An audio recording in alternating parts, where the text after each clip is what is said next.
alto saxophone. We're going to set that down.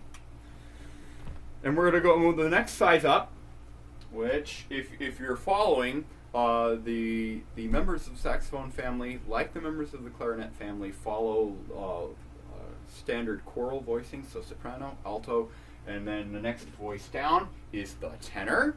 So I'm going to turn it a little bit like this so we get a better look at it. You can see shaped roughly the same. The neck has a little bit of a bend in it, and that's just to allow for a little bit longer length. But the fingering system is exactly the same. So right here, and then right here, and even a little loop for my neck strap, which I'm going to have to loosen up. As you can see, it's pretty high. Alright, so we'll pull the mouthpiece off real quick, get that reed just a little bit moistened back up. Mouthpiece, you can see, same shape, again like everything else on their tenor. It's a little bit bigger.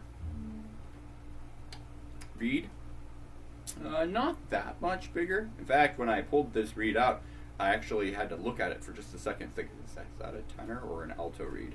But definitely a little bit bigger. And let's get that on the mouthpiece.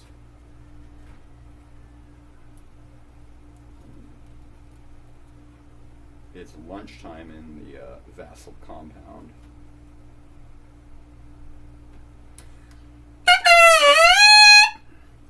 And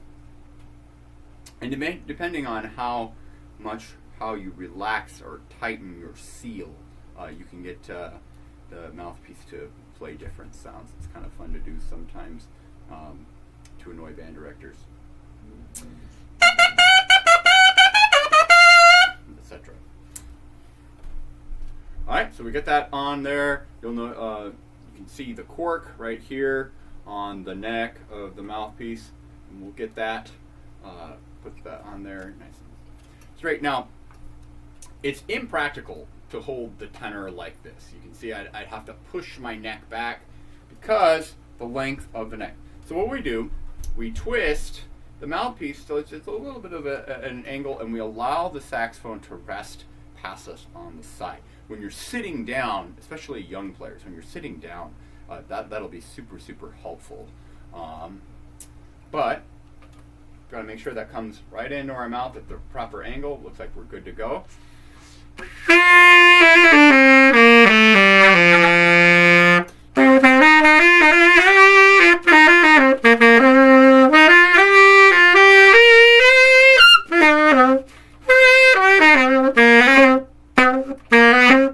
Okay, so there's a little bit of Brian Setzer Orchestra for you.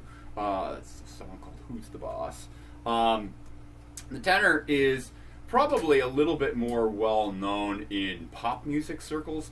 It is one of the actual saxophones that Kenny G will use. Bruce Springsteen had a saxophone player in his band the whole time, and more recently, Lady Gaga in her performance of the song "Edge of Glory" had a big old honking saxophone solo on it. In it, which I believe she mentioned was a tribute to Springsteen. Anyways, so this is the tenor, a little bit bigger, and now we're going to go for the mother lode.